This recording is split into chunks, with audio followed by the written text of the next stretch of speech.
Mesdames, Messieurs, bonjour, ravi de vous retrouver pour cette émission à l'initiative du CTFL consacrée à l'agroécologie dans les filières fruits et légumes. D'ailleurs, nous sommes ici dans le cadre de la Maison des fruits et légumes à Paris. Vous êtes plus de 500 actuellement à suivre cette émission, une émission qui sera consacrée au départ à différents reportages, un documentaire, suivi ensuite d'une partie débat. Alors, cette émission est totalement interactive, c'est-à-dire que vous avez la possibilité de nous envoyer un commentaire, de poser des questions. C'est très simple, vous voyez dans l'écran en haut à droite, vous avez un onglet qui vous permet justement de poser des questions et puis on tentera bien sûr d'y répondre au fur et à mesure de cette émission. Alors, je vais vous présenter nos invités. Tout d'abord, à ma gauche, Geoffroy Cormorèche. Bonjour. Bonjour. Vous êtes producteur de betteraves avant tout et président de Demain la Terre. On aura l'occasion d'en reparler par la suite.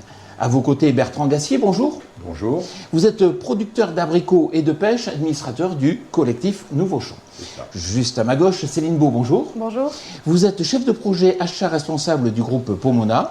À ma droite, Julie Kessler, bonjour. Bonjour. Alors, vous êtes directrice qualité de Carrefour en charge du projet agroécologie. À vos côtés, Bertrand Morand, responsable Bonjour. partenariat filière de Système U. Et puis juste Bonjour. Jean-Marc Bourdebec, bonjour. Vous êtes primeur dans le nord de la France et administrateur aussi du CTIFL. Alors, pour bien débuter cette émission, je vous invite à découvrir l'interview de Pascal Clavier. Il est administrateur du CTFL et de la FNPF, la Fédération nationale des producteurs de fruits. Il est avant tout, bien sûr, arboriculteur dans le centre de la France. Il nous explique pourquoi le CTFL a souhaité faire un focus aujourd'hui sur l'agroécologie dans les filières fruits et légumes. Images.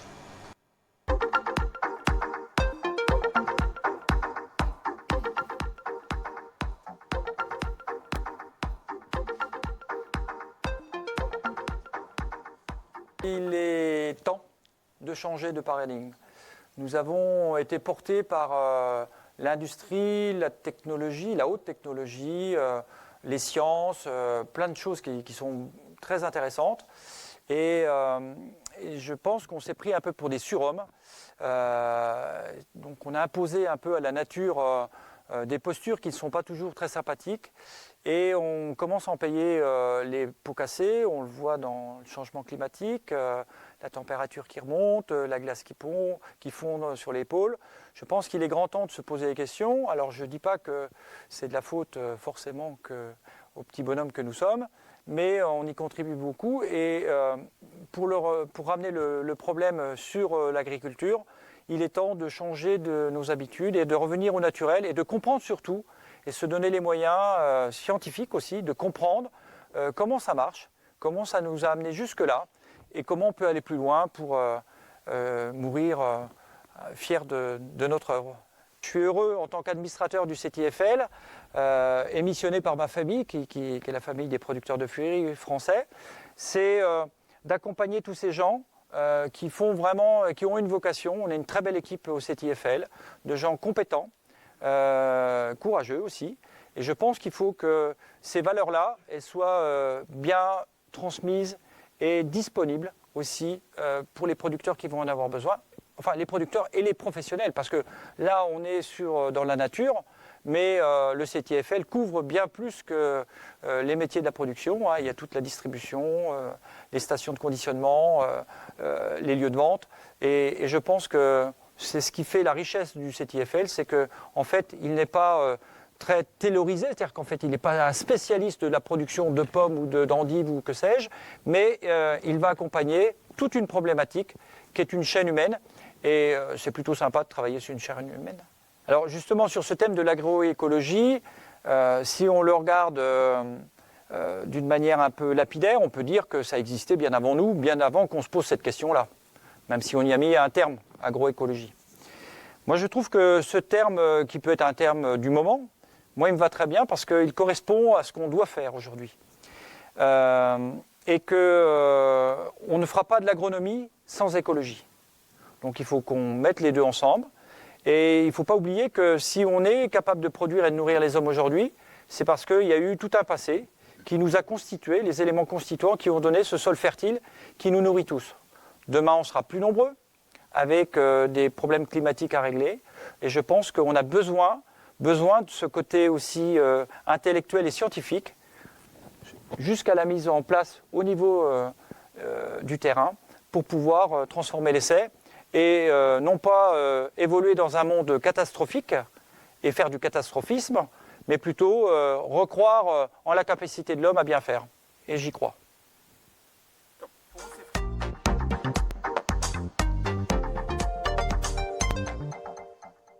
Alors, quels sont les grands principes de l'agroécologie? C'est la question que nous avons posée à Thierry Caquet.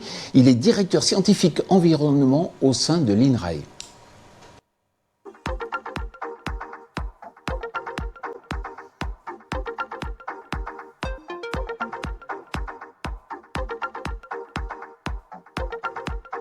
L'agroécologie, en fait, ça part du bon sens qui consiste à dire que lorsqu'on a plusieurs espèces qui interagissent dans l'environnement, il peut y avoir des interactions parfois négatives, mais que le plus souvent, ces interactions sont positives. On a des organismes qui collaborent, que ce soit les végétaux avec des champignons ou des animaux entre eux, animaux et plantes. Et donc l'agroécologie, ça veut dire être capable de mobiliser les connaissances que l'on a acquises sur les relations entre les organismes pour les mettre au profit de la production agricole. Appliquer les pratiques de l'agroécologie à la filière fruits et légumes, ça veut dire être capable d'avoir des produits différents, peut-être, une qualité différente, avec une temporalité de disponibilité un peu différente, mais qui vont pouvoir attirer les consommateurs à partir du moment où on valorise la façon dont ils sont produits et qu'on en fait un acte d'achat volontaire, justifiant d'un surcoût à l'achat pour ces produits.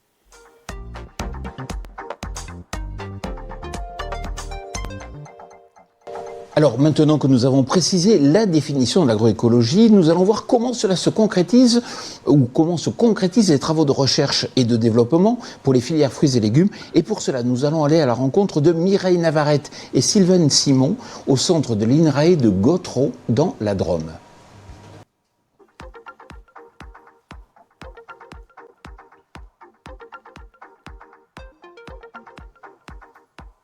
Ce verger circulaire est un des dispositifs du projet Ecophyto Alto.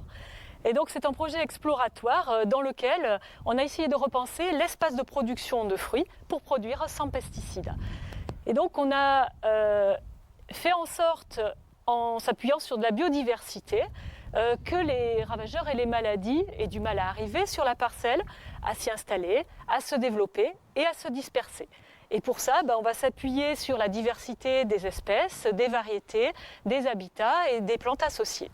Par exemple, dans ce dispositif, on va alterner des cercles qui vont être avec du pommier et des cercles qui vont être avec des fruits à noyaux, ou avoir des cercles très diversifiés avec des espèces qui vont alterner l'une à côté de l'autre. Et au centre de ce dispositif, on a installé une mare et une zone qui est très peu fréquentée de biodiversité, qui constitue un habitat pour toute une faune utile pour le verger.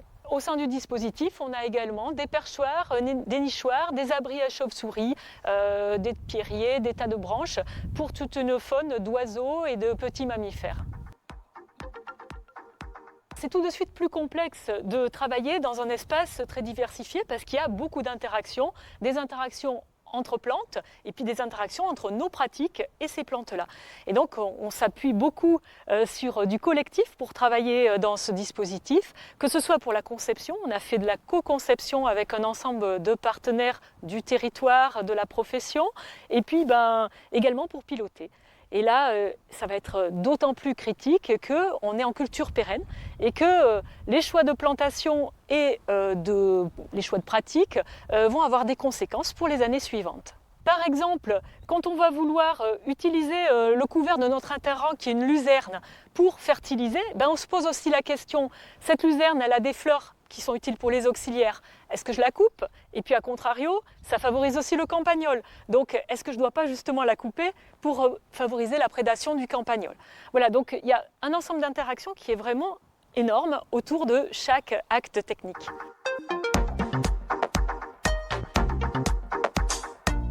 Donc sur ce verger ici, on a combiné tout un ensemble d'espèces et de variétés. Sur 1 hectare, on a par exemple 8 variétés de pommes et beaucoup d'autres espèces de fruits.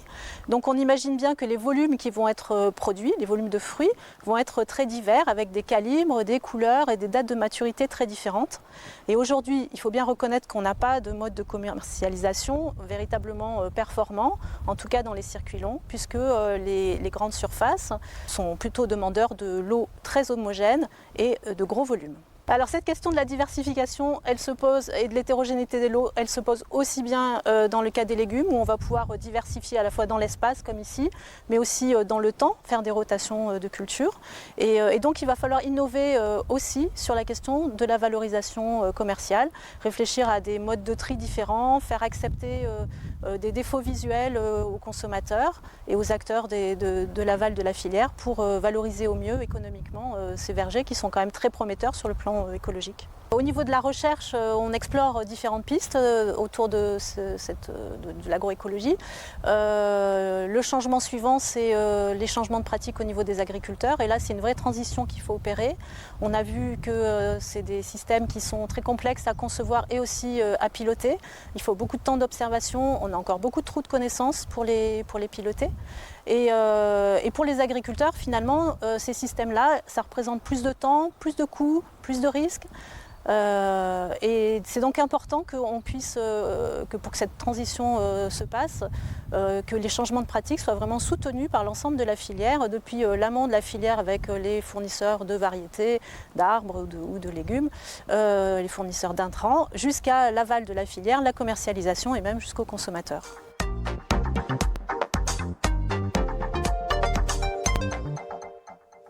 L'agroécologie est aussi une thématique étudiée au CTFL, comme le montre ce reportage tourné au centre de Balandran, tout près de Nîmes.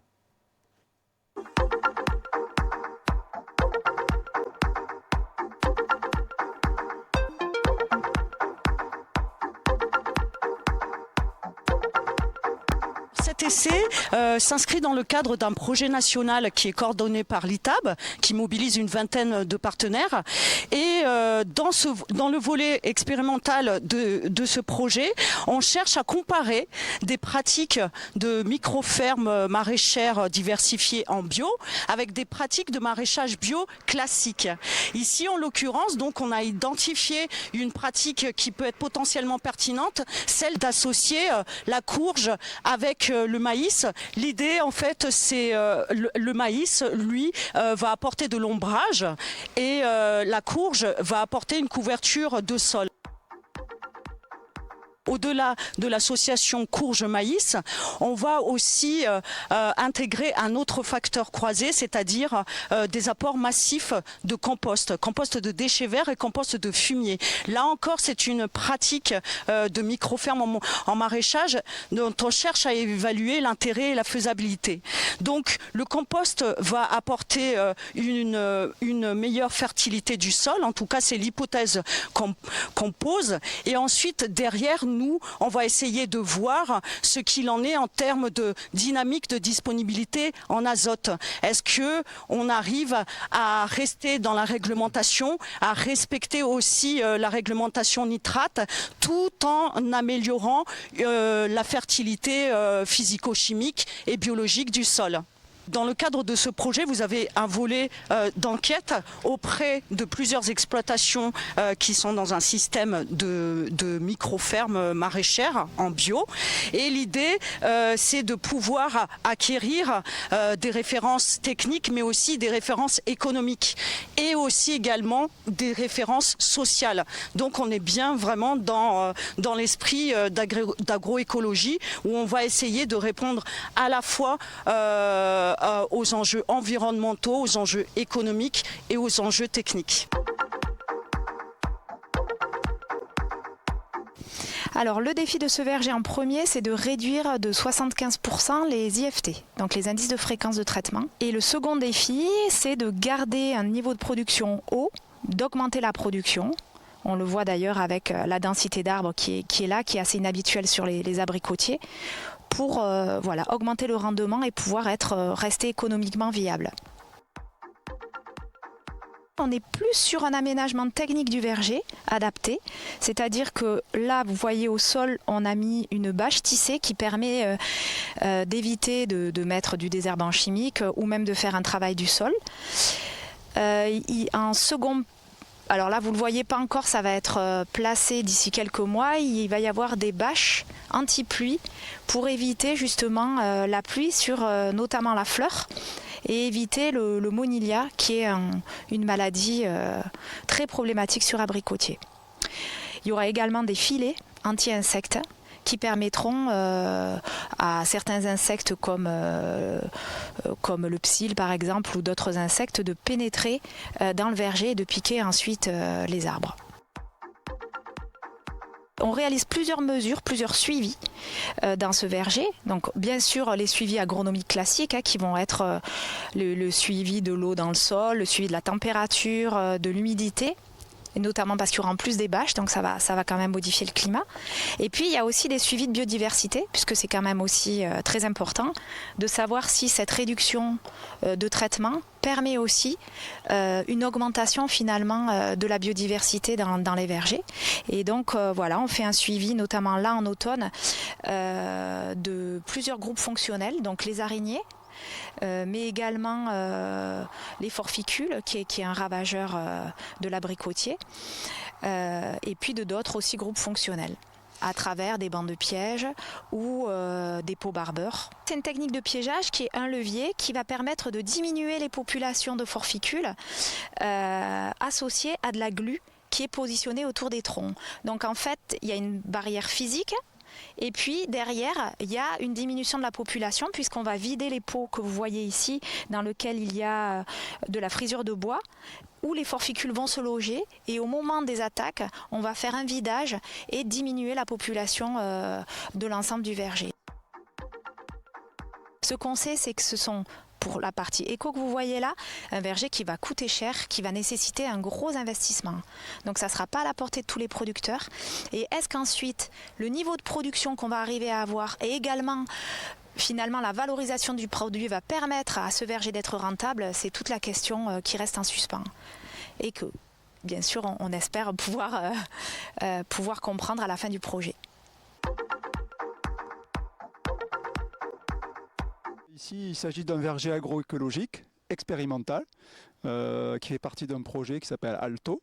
Et dans cet espace, on a pour objectif de diversifier la production des fruits, c'est-à-dire de mixer un peu les espèces, des pommes, des olives, des figues, des abricots, des pêches, des kiwis, et aussi de diversifier tout l'espace, d'aménager l'espace pour favoriser la biodiversité, une biodiversité utile, qui va nous aider en fait à réduire tous les intrants phytosanitaires, c'est-à-dire que l'objectif de ce verger, c'est de travailler sans pesticides, hormis quelques solutions naturelles de biocontrôle, on va dire, et donc de pousser vraiment le bouchon au maximum de ce qu'on peut faire, de prendre les risques à la place des producteurs finalement, et d'analyser ce qui se passe. Donc c'est vraiment un verger observatoire.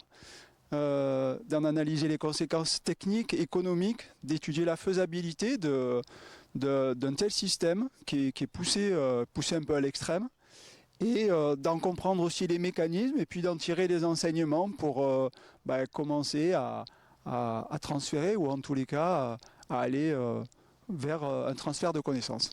On n'est pas dans une idée en agroécologie de reproduction à l'identique d'un système. On a besoin de s'adapter, donc on a besoin aussi de construire dans chaque lieu, dans chaque contrainte, son propre système. Mais c'est certain qu'on va tirer des enseignements de tout ce qu'on met en œuvre, de toutes les pratiques. On peut par exemple parler des engrais verts qu'on essaye de cultiver au mieux des interrants des pommiers pour faciliter ou améliorer la fertilité du sol, et puis de tous les aménagements agroécologiques qu'on a mis en place depuis pas mal de temps, que ce soit les mares, les nichoirs, les gîtes, les haies, les plantes aromatiques. Donc là-dessus, on va pouvoir capitaliser vraiment des connaissances et les transférer vers les producteurs pour qu'ils se les approprient eux-mêmes.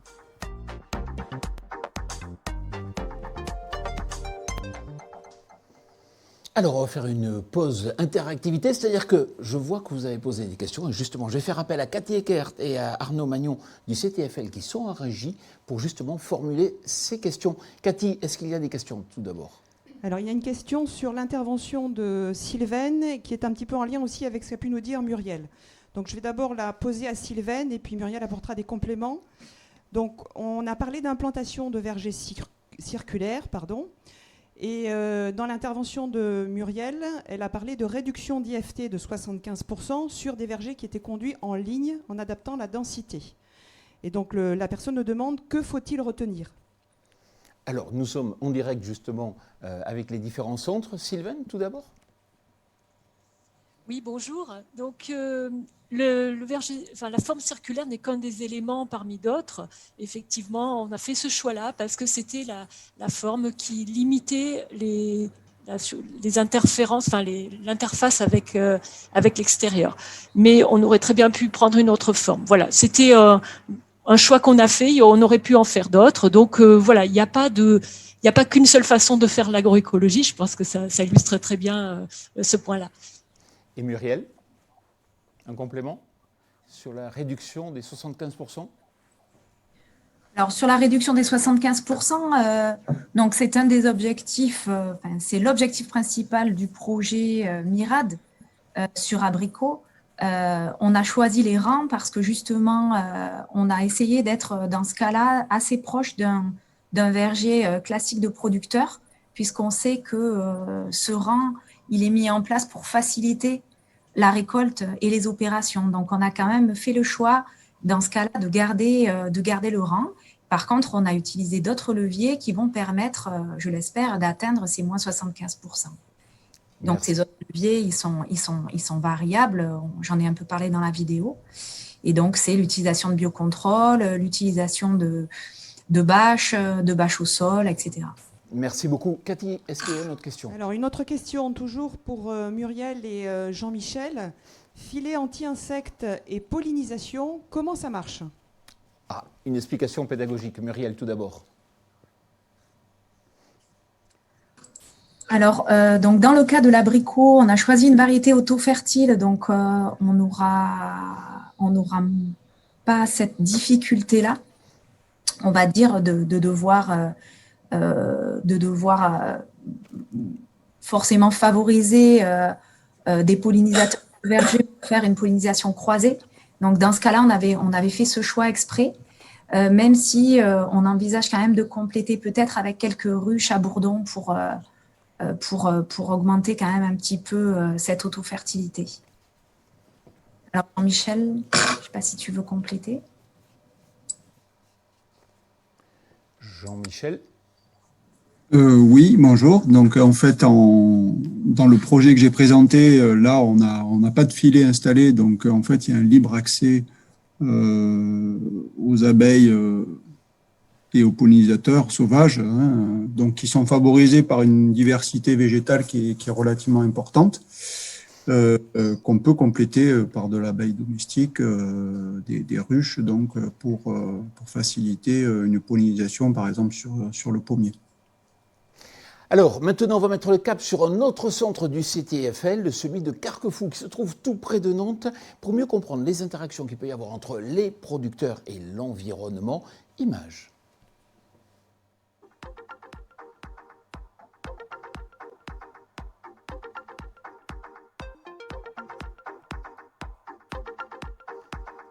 Une plante de service est une plante qui a une fonction particulière et j'utilise des plantes de service pour lutter contre les ravageurs des cultures.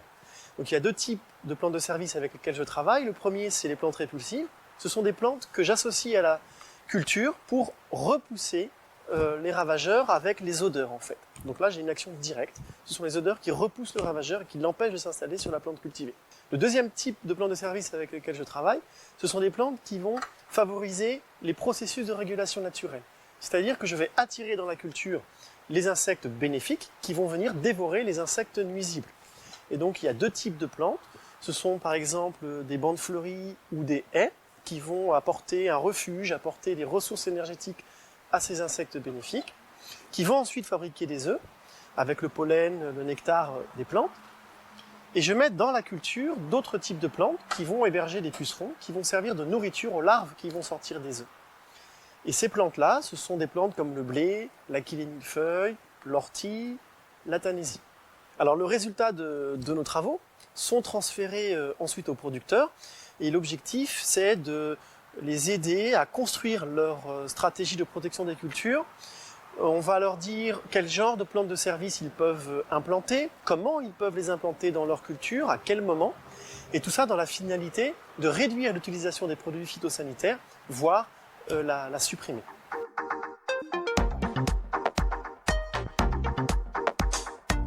Donc le sol, c'est une grosse boîte noire sur laquelle on ne sait pas trop ce qui se passe dedans, les interactions et ainsi de suite. Et on ne sait pas mesurer sa santé en fait. Donc tout le but du travail ici, ça va être d'aller trouver des paramètres qui vont permettre de savoir si le sol est en bonne santé ou en mauvaise santé. On a besoin d'indicateurs parce que vu que le sol est une boîte noire, on n'a pas de paramètres pour pouvoir savoir s'il est en bonne santé ou en mauvaise santé. Donc on va utiliser des indicateurs qui peuvent être des insectes. On va regarder qui ils sont, qu'est-ce qu'ils font et comment ils le font. On va regarder aussi des indicateurs tels que les activités enzymatiques des sites biogéochimiques ou aussi tout simplement la respiration du sol. On travaille également sur tout ce qui va être les profils ADN pour connaître la diversité des micro-organismes tels que les bactéries ou les champignons. Alors le sol, c'est une ressource qui est très très précieuse en agriculture. Elle est très longue à mettre en place. Il faut à peu près 1000 ans pour faire 1 centimètre de sol, donc il faut vraiment préserver ce sol-là. Donc le but de créer des bioindicateurs, ça va être de donner des outils aux producteurs pour savoir si leurs pratiques sont vertueuses ou plutôt délétères par rapport au sol.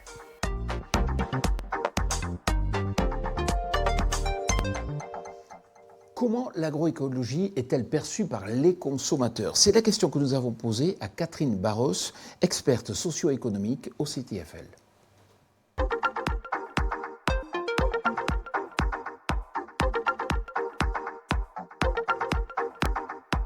Avant de rentrer dans le vif du sujet, je vais vous rappeler que depuis de nombreuses années, nous analysons la perception par les consommateurs des modes de production des fruits et légumes.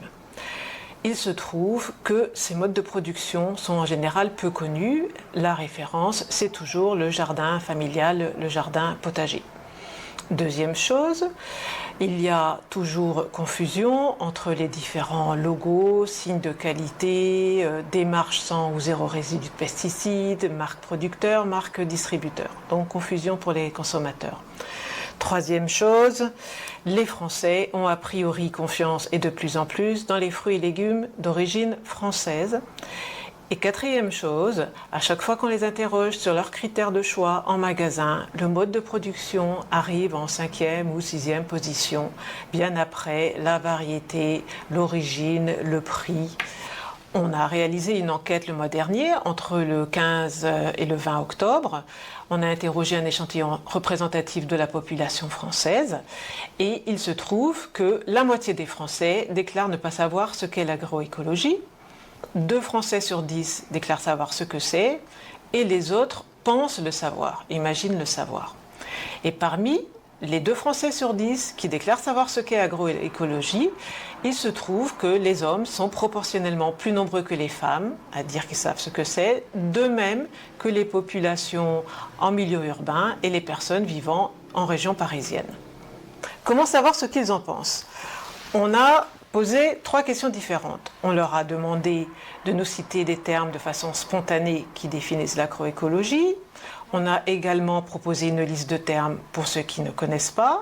Et enfin, on a proposé une définition qui faisait consensus auprès des scientifiques et qui soit compréhensible par les consommateurs. Il se trouve donc que l'agroécologie est une démarche indispensable pour l'avenir pour la quasi-majorité des consommateurs.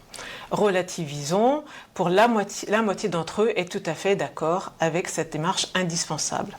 Deuxième chose, 1/3 des Français se déclarent quand même peu, voire pas du tout intéressés par cette démarche. Troisième chose, on leur a demandé s'ils étaient prêts aujourd'hui à payer 20% de plus pour un produit issu de l'agroécologie et une minorité seulement se déclare tout à fait d'accord pour payer 20% de plus. Enfin, on leur a demandé si l'offre de produits issus de l'agroécologie était disponible sur les points de vente et si elle était facile à reconnaître. Et là encore, aujourd'hui, une minorité a répondu positivement. Pour conclure aujourd'hui, je dirais qu'il va falloir faire un énorme effort de pédagogie auprès des consommateurs qui, pour les plus intéressés, vont se connecter aujourd'hui à des sites comme Wikipédia, sur le ministère de l'Agriculture ou sur YouTube pour se renseigner. Et par ailleurs, on sait déjà que l'agroécologie ne va pas être compatible avec le préemballage en plastique.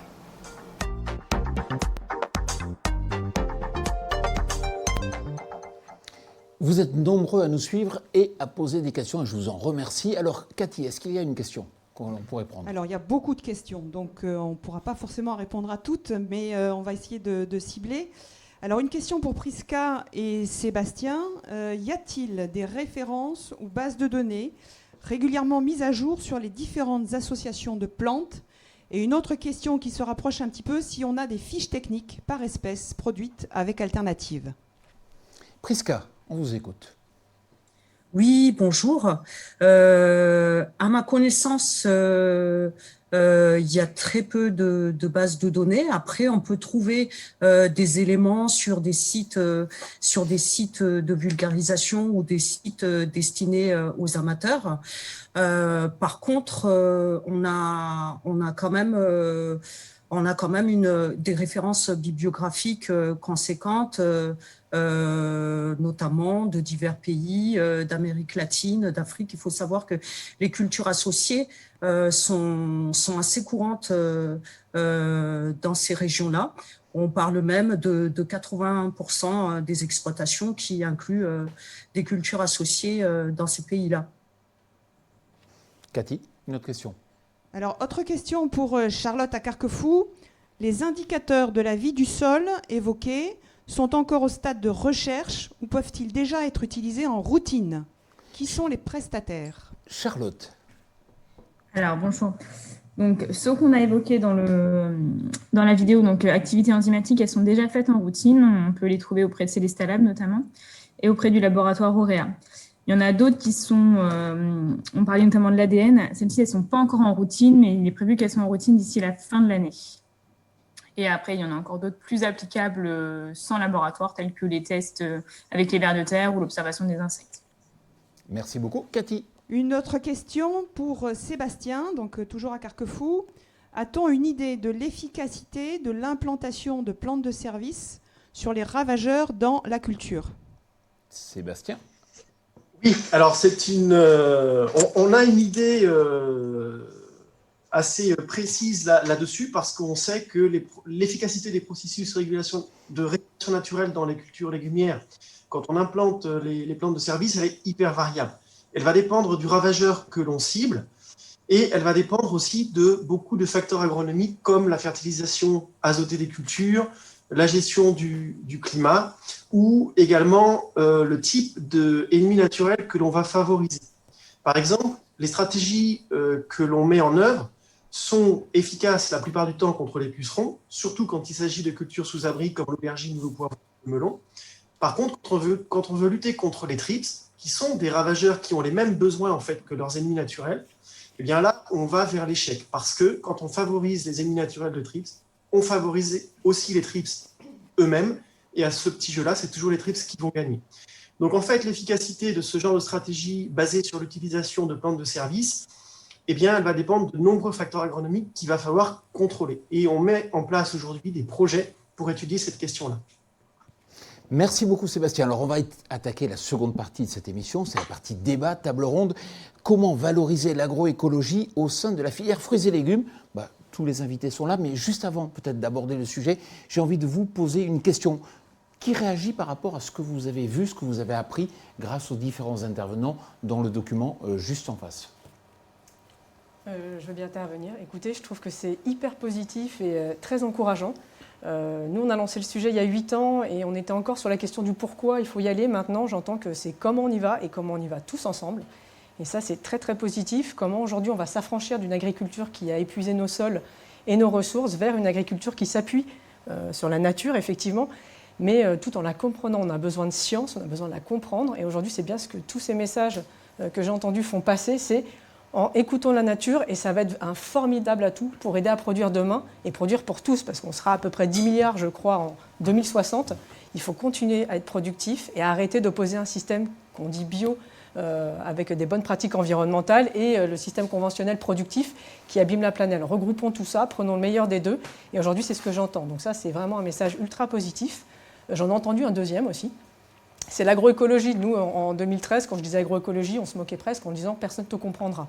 Aujourd'hui, ça fait consensus au sein de toute l'interprofession. Je pense que c'est quelque chose qui est assez clair. Et j'entends même que 20% des consommateurs aujourd'hui savent ce que c'est. Donc on approche de la boucle finale qui est « il faut que j'embarque ce consommateur ». Donc je suis bien placé en tant que Carrefour pour en parler. Qui aujourd'hui, oui, peut-être qu'il dit « je ne suis pas prêt à payer 20% plus cher pour l'agroécologie ». Néanmoins, ce que je veux, c'est du goût et ma santé. Et donc, avec l'agroécologie, et notamment un des objectifs principaux qui est s'affranchir des pesticides de synthèse, on va répondre à ces deux critères. Alors peut-être que 20% ils trouvent ça cher, nous on est à 10-15% dans le projet agroécologique.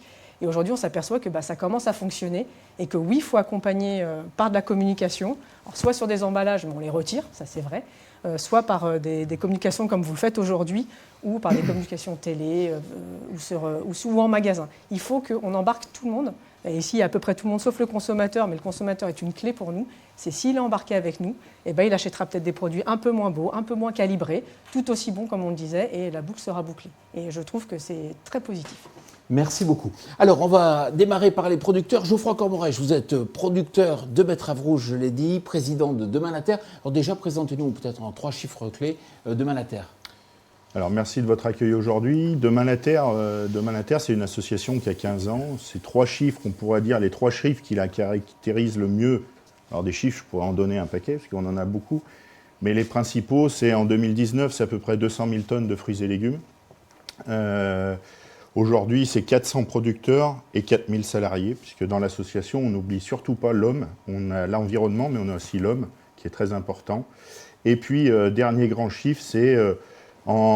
sur les 7 dernières années, on a réduit à peu près de 30% l'utilisation des produits phytosanitaires chez nos producteurs, puisque la démarche, elle n'est pas comment dirais-je, transcendante sur ce domaine-là. Elle accompagne ses producteurs, elle accompagne ses adhérents, puisqu'on l'a bien écouté aussi dans les reportages, il y a aussi un aspect économique et viabilité de nos structures qui font qu'on ne peut pas tout faire du jour au lendemain. Et puis, on travaille aussi avec la nature. La nature, on parlait d'insectes, on parlait de maladies. Donc les producteurs travaillent là-dessus, Demain la Terre est là pour ça. Voilà. Bon. À vos côtés, Bertrand Gassier, Nouveau Champ, un collectif, même démarche? Alors Nouveau Champ, c'est un collectif qui est né en 2018 de la volonté de 7 entreprises d'unir leurs efforts autour de la notion de progrès agricole, qui soit agronomique, écologique, sociétal et économique. C'est un collectif qui s'est voulu ouvert, donc 2 ans plus tard, collectif Nouveau Champ, c'est 60 entreprises, c'est 6000 producteurs, c'est 40 espèces qui sont labellisées dans la démarche principale du collectif Nouveau Champ, qui est 0 résidu de pesticides, et c'est pratiquement 20% de la production française de fruits et légumes. D'accord. Céline Beau, alors c'est vrai que tout le monde connaît Pomona, mais si jamais il y en a qui ne connaissent pas, quelle est votre place dans la filière? Alors Pomona, groupe français, leader sur la distribution de produits alimentaires auprès des professionnels de la restauration et des commerces spécialisés de proximité.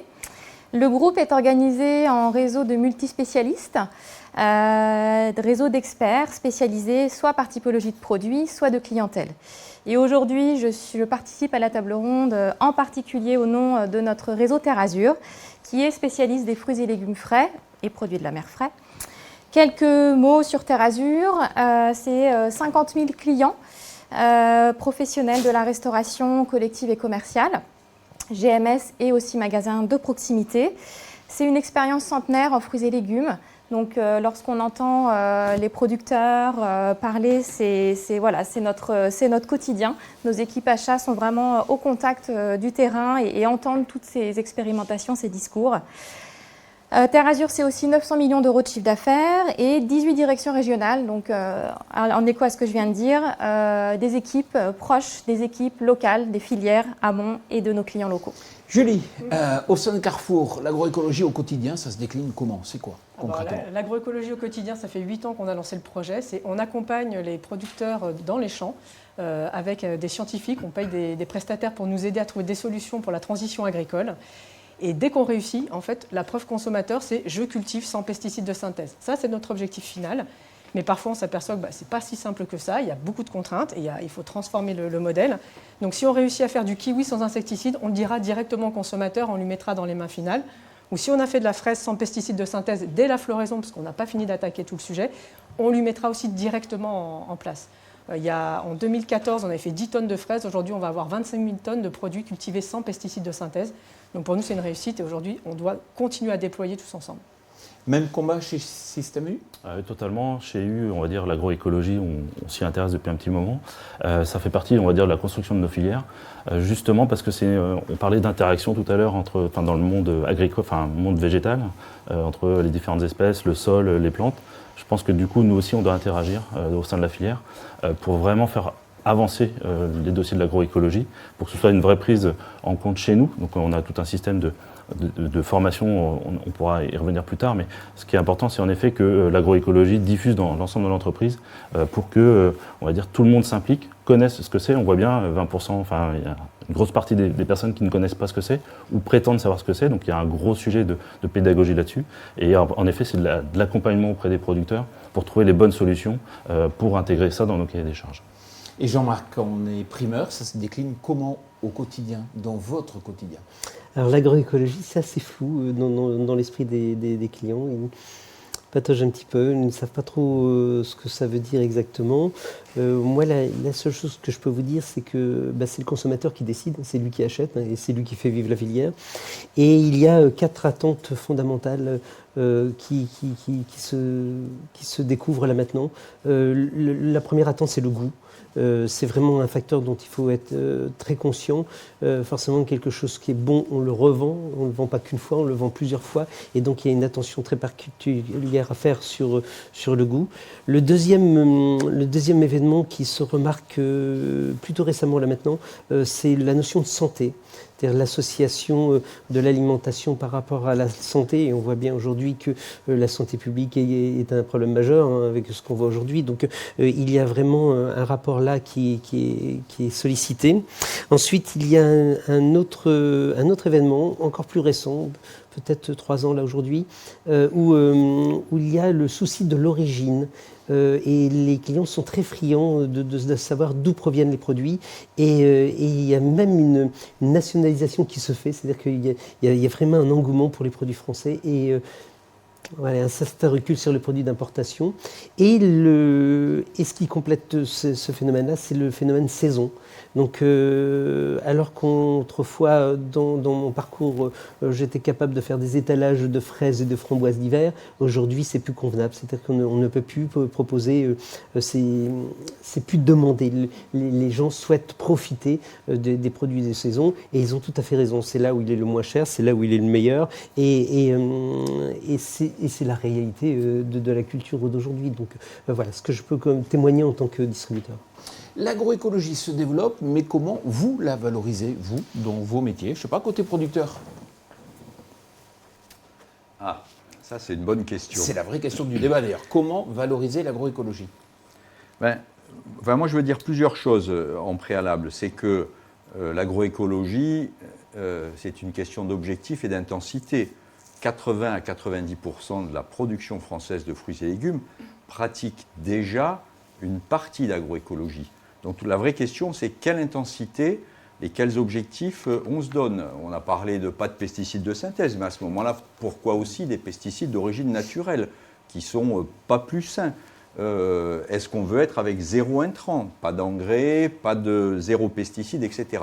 Bon, techniquement, c'est ressorti des interventions.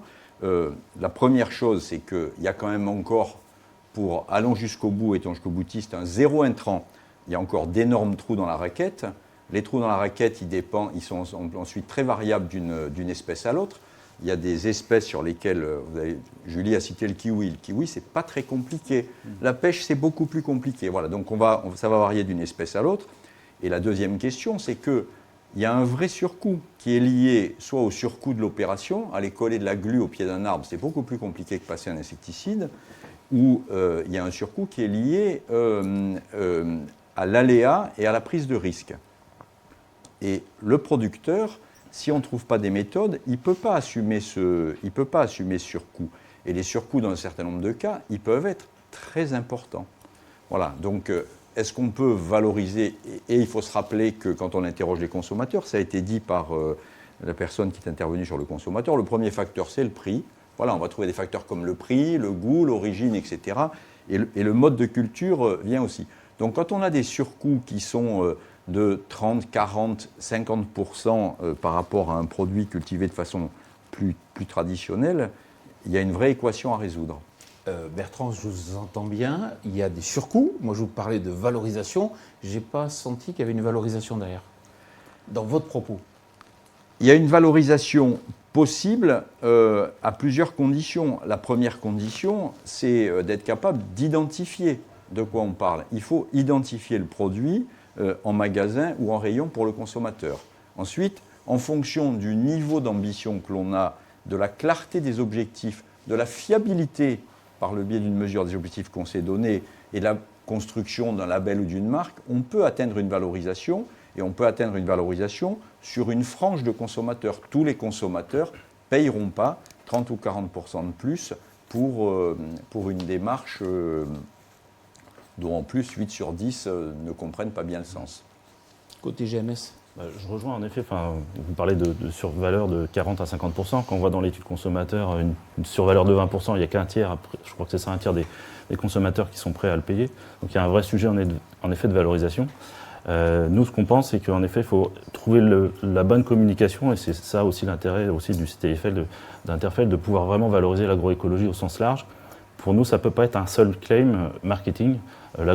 L'agroécologie ne se résume pas à une seule chose. C'est vraiment une démarche globale qu'il faut qu'on arrive à faire passer, que les gens comprennent ce que c'est, de renouer du contact, un vrai contact entre le consommateur et le producteur, pour expliquer ce qu'est l'agroécologie et les méthodes de production.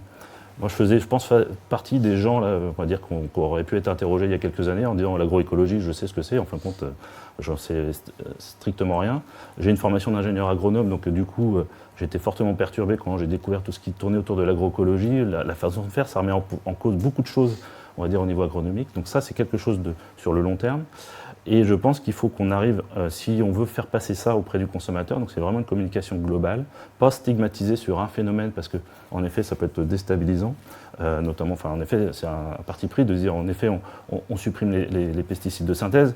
En effet, il y a d'autres questions qui vont être soulevées derrière, donc il faut être aussi en capacité de pouvoir y répondre. Je pense que du coup, il faut trouver la bonne solution globale, que ça touche le maximum de produits, c'est vraiment une démarche globale et collective, pour ne pas en faire des niches. Donc nous, dans nos démarches, on essaie de pousser l'ensemble de notre marque EU pour que ça devienne quelque chose d'assez global et que ça touche, on va dire, l'ensemble des consommateurs, que ça devienne accessible. Après, le niveau d'accessibilité, en effet, c'est la capacité à ce que le consommateur est prêt à payer par rapport à la promesse qu'on va pouvoir lui proposer. Donc je pense que si on arrive vraiment à communiquer et valoriser l'agroécologie dans son sens large, je pense qu'en effet, on peut engager une dynamique positive auprès du consommateur. J'enchaîne, donc absolument d'accord, Bertrand, avec ce que vous dites sur le fait qu'il faut valoriser. Oui, le kiwi sans insecticide, c'est pas le plus dur, mais on monte marche par marche, et dès qu'on réussit quelque chose, on le montre. Là, il y a toute la pomme de terre Carrefour qui arrivait sans pesticides de synthèse dès la levée. Là, c'était sportif. C'est une autre marche qu'on a montée. Aujourd'hui, nous, le projet, quand on l'a lancé, on s'est dit qu'il faut qu'économiquement, il soit viable, de manière environnementale, et que le consommateur soit embarqué. D'où le fait qu'on se met une obligation de 15% maximum. Et on a vu que c'était bien la limite à laquelle le consommateur continue à acheter. Et nous, on peut valoriser la démarche. Si ça dépasse de 30, 40, 50%, comme on parlait, on ne va pas le vendre comme ça. Ça veut dire qu'on n'a pas trouvé pour nous le bon modèle pour continuer à vendre. Nous, dans nos cahiers des charges, effectivement, en filière, depuis une trentaine d'années, on a un socle qui s'appelle le socle agroécologique. C'est le minimum, il n'y a pas de traitement de post-récolte, c'est que du plein terre, il n'y a que des choses comme ça. Et après, quand on avance dans les filières, on crante et on augmente un tout petit peu en disant, là, maintenant, toute la filière va faire sans insecticides ou sans pesticides de synthèse si on a réussi. C'est juste le message consommateur, ce qu'on s'est dit, comment j'accroche le conso. Le conso, on en a parlé, c'est le goût et sa santé. Déjà, quand on a répondu ça après le prix et l'origine, on aura fait la quadrature du cercle. Par contre, évidemment, derrière, c'est bien plus complexe que ça. C'est de la biodiversité, c'est un partenariat. Il va falloir réenrichir le sol, qui est absolument fondamental pour que nos cultures continuent à produire. Bien sûr, c'est le haut de l'iceberg qu'on va montrer, mais il faut qu'on l'accroche avec quelque chose, parce qu'il gère son intérêt déjà. Geoffroy ? Oui, alors moi je suis complètement d'accord avec vous sur l'aspect filière, puisque nous, chez Demain la Terre, ou moi en tant que producteur de betteraves rouges et transformateur, on a souvent, et encore aujourd'hui, on oppose souvent le bio au conventionnel. Je dirais que dans les rayons, on a souvent le rayon bio à côté du conventionnel, et c'est vrai que ces aspects agroécologie sont cachés par une pression à la fois médiatique et commerciales qui font que quand on achète du bio, on est bon pour la nature, et puis quand on achète du reste, c'est parce que c'est pas cher. Et nous, c'est vrai que dans notre filière, dans notre voie, parce qu'on essaye de parler de troisième voie de l'agriculture, qui est celle de l'agriculture responsable, voie durable, des produits plus simples, plus sûrs pour tous. Vous le disiez tout à l'heure, qu'est-ce que recherche le consommateur ? C'est aussi pour tous. Et je pense que c'est important de ne pas stigmatiser à la fois les producteurs et les consommateurs. puisque quelqu'un qui peut acheter du bio, il peut acheter aussi du conventionnel parce qu'il n'en a pas de disponible. Et puis un producteur bio peut aussi s'appuyer sur des techniques de conventionnel et vice-versa. Et nous, dans Demain la Terre, ça fait bon nombre d'années qu'on le fait.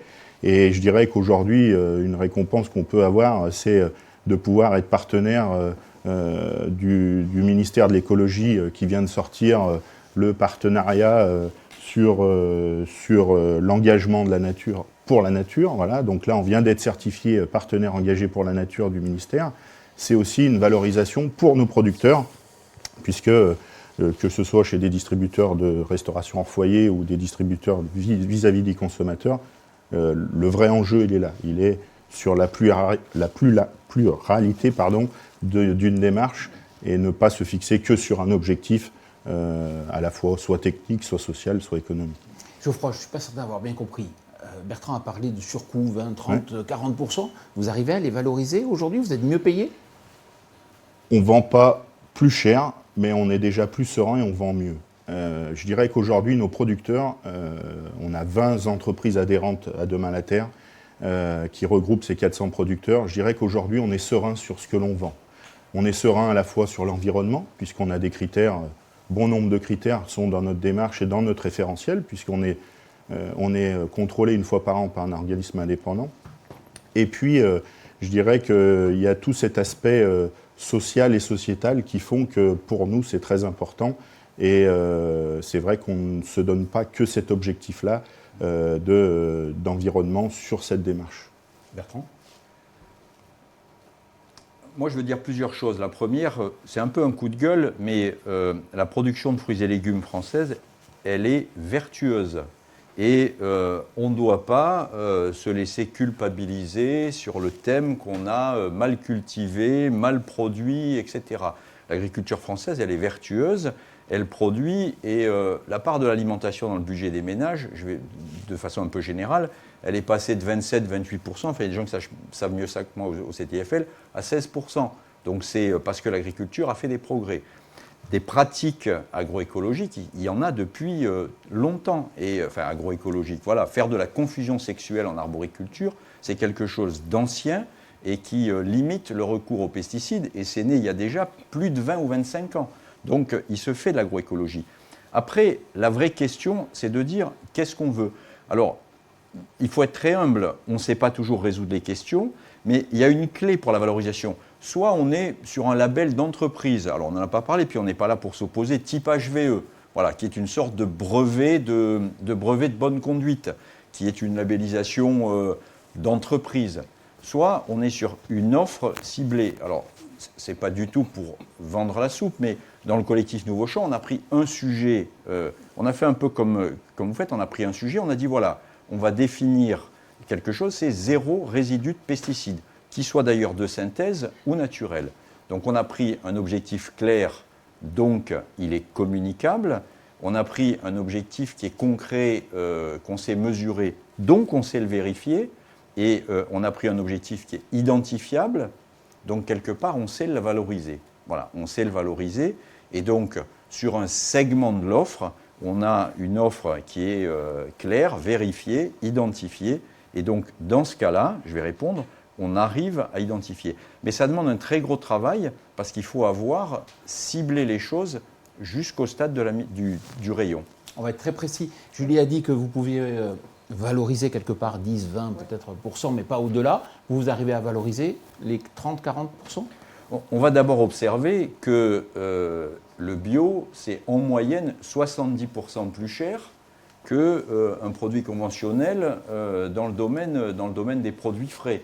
Donc, une fois de plus, tout dépend de la promesse et de l'acceptation. Donc, dans les produits, Nouveau Champ, c'est 40 espèces. Il y a des produits où on va savoir faire à 10-15% plus cher, et il y a des produits où il va falloir 50% pour savoir faire parce que, pour reprendre mon image, les trous dans la raquette sont plus importants. Donc, on sait valoriser à condition d'être clair, identifié. Après, plus vous êtes cher, plus c'est difficile de percer. Julie Kessler.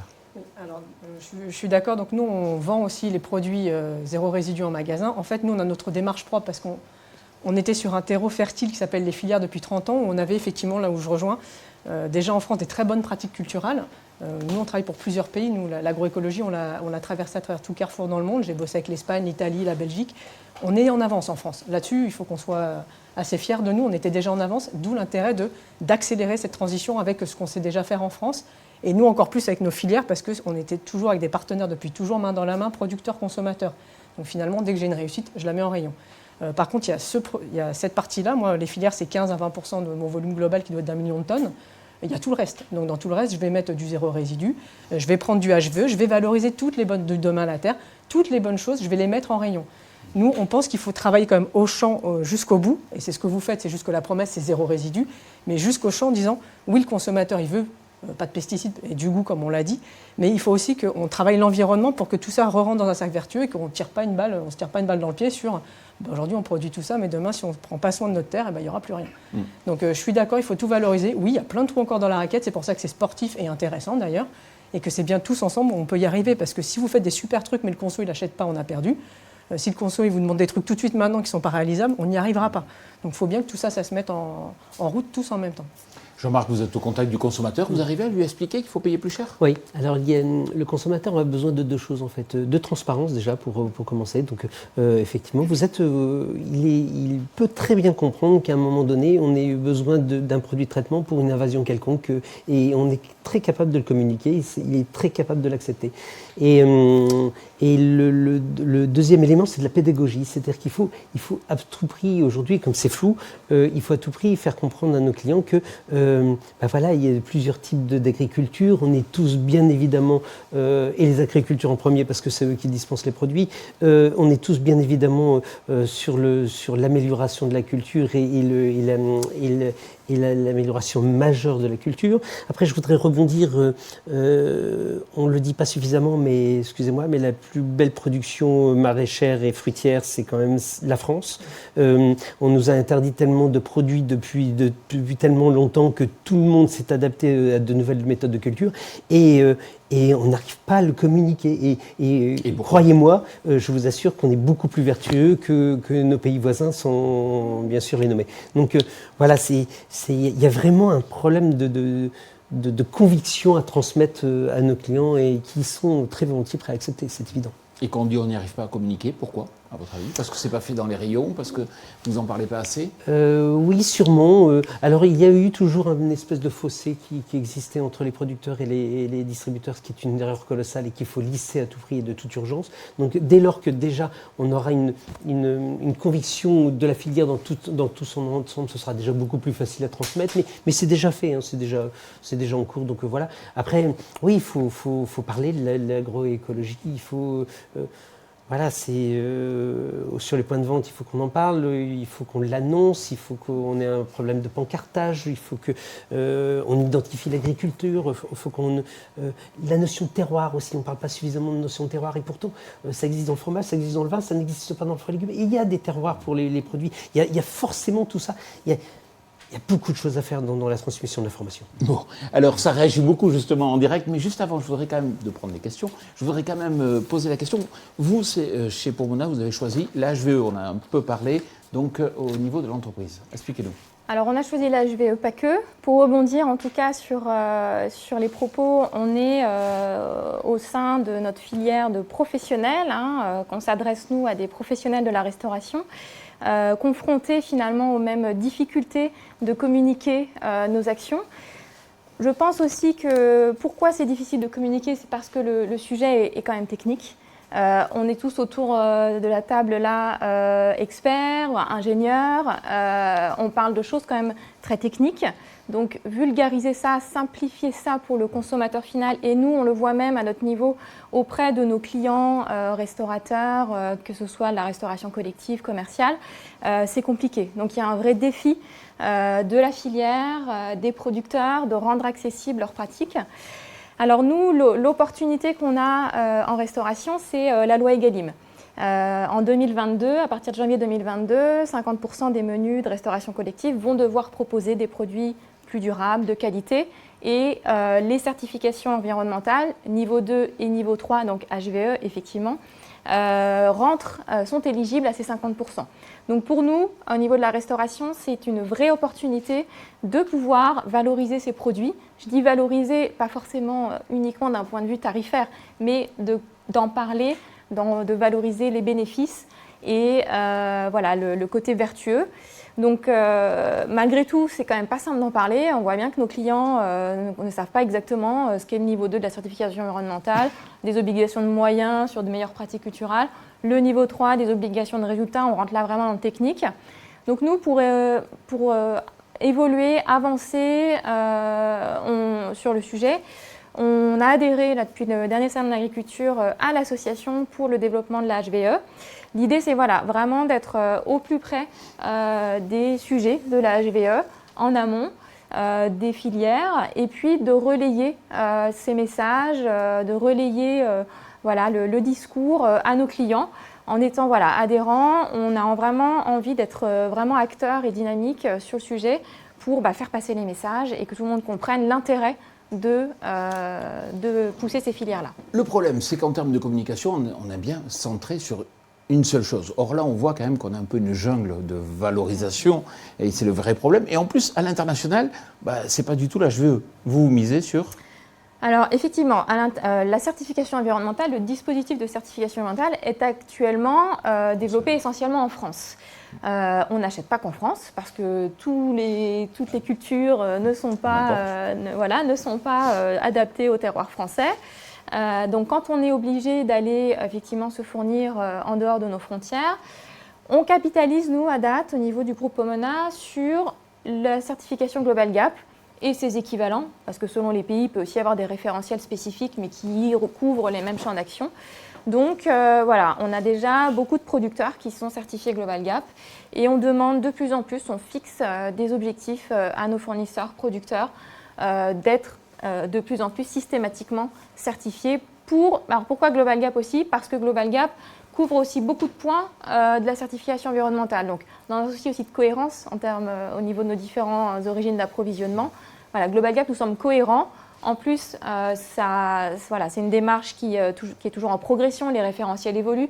Donc cette notion aussi de démarche de progrès, parce que ce qu'on fait aujourd'hui, c'est bien, ce qu'on fera demain sera certainement encore mieux.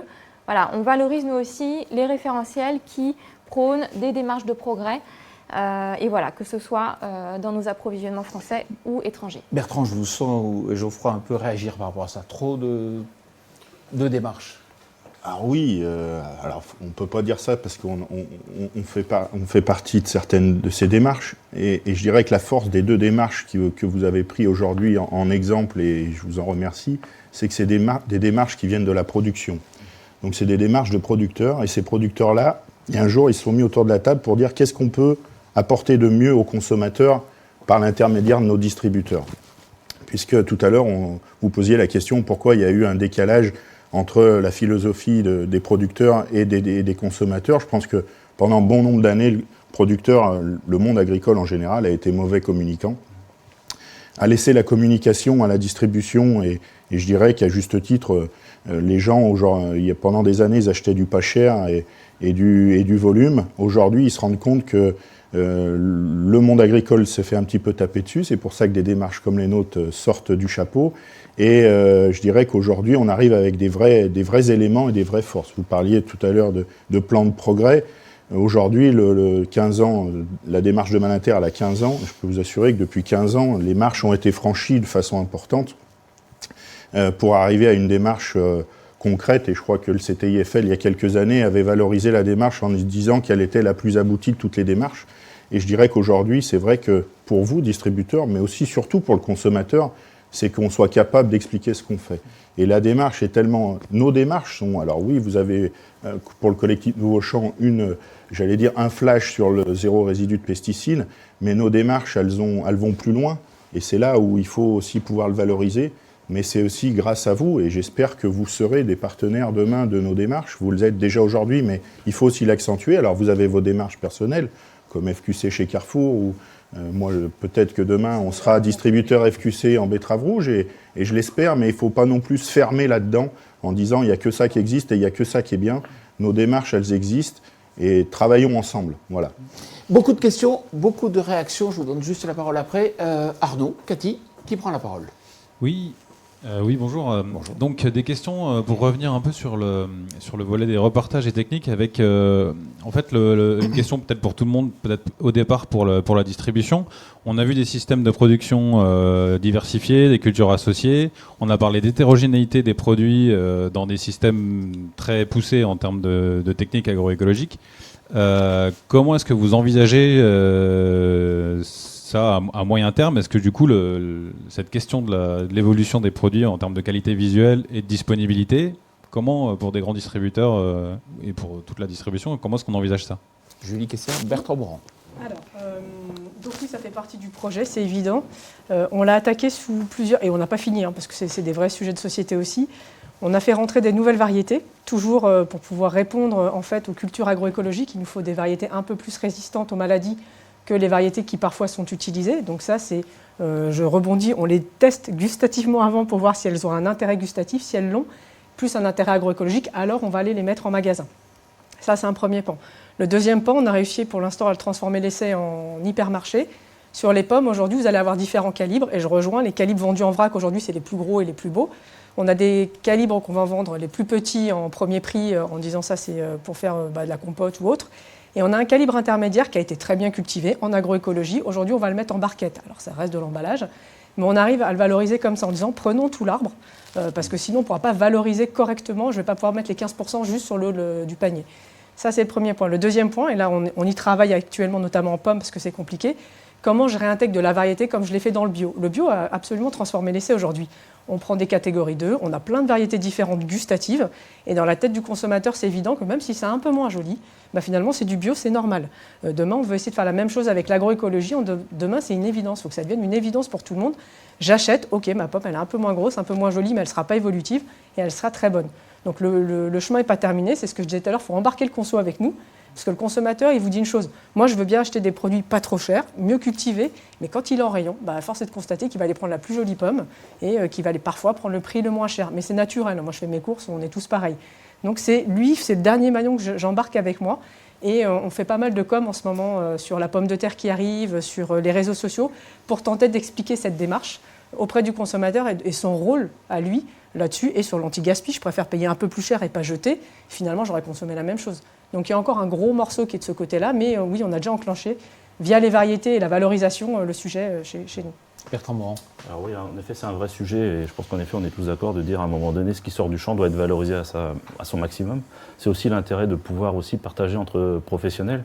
Enfin, les attentes d'un distributeur ne sont pas tout à fait les mêmes que vous, Pomona, ou qu'un primeur. Donc, en effet, c'est là où il peut y avoir aussi des échanges intermaillons pour trouver, on va dire, les bons débouchés aux bons produits. Et je pense que du coup, nous aussi, on a une révolution à faire en interne autour de nos équipes, de nos acheteurs, pour expliquer ce qu'est l'agroécologie, pour expliquer ce qu'est le vrai changement.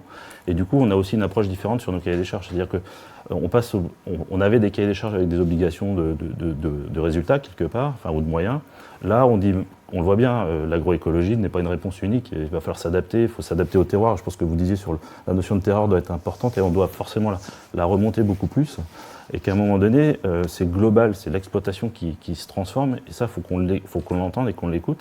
Et du coup, ça nécessite en effet une appréhension différente des produits qui en sortent et aussi des techniques aussi d'agréage qui doivent évoluer chez nous. Parce qu'en effet, on a un standard assez attendu auprès du consommateur. Ça, il faut aussi qu'on le forme et que du coup, on explique au consommateur pourquoi un produit agroécologique peut être un peu moins beau, mais tout aussi bon. Autre question. Alors une question qui peut-être Catherine Barros peut peut-être nous éclairer dans un premier temps sur un plan méthodologique et qui pourrait être intéressant de rebondir avec les participants de la table ronde. Donc Catherine, ne faudrait-il pas prendre en compte l'évolution du pouvoir d'achat par profil consommateur pour définir le niveau de prix possible des produits agroécologiques? Catherine. Voilà. Grande question. Peux-tu la répéter, Cathy, s'il te plaît? Cathy, à nouveau la question. Pardon. Ne faudrait-il pas prendre en compte l'évolution du pouvoir d'achat par profil consommateur pour définir le niveau de prix possible des produits agroécologiques? Alors là, On est en pleine crise en ce moment, de toute façon conjoncturelle, hein, avec ce qui nous tombe dessus avec le Covid. Et il est certain qu'on voit depuis plusieurs mois que le prix est en première position des critères de choix pour pas mal de fruits et légumes. Donc là, on est dans le conjoncturel, c'est juste. Après, quand on fait des enquêtes, là, j'ai pas encore eu le temps de le faire, on détaille évidemment selon le profil sociodémographique des consommateurs qui répondent s'ils sont prêts à payer et à quel prix. J'espère que je réponds. Oui, je pense que vous avez bien répondu. Oui, Jean-Marc. Il y a un marché pour tout, en fait. Aujourd'hui, la notion de prix, elle est à prendre avec beaucoup plus de précautions.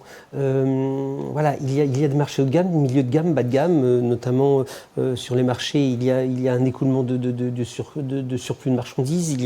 Voilà, il faut adapter en fait la marchandise, mais il y a des clients pour tout.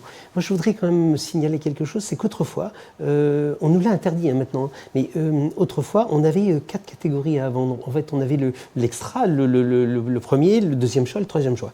Et il y avait des clients pour tout, c'est-à-dire que lorsque on voulait faire une promotion abricot, confiture abricot, eh ben, on valorisait la catégorie grise ou la catégorie jaune.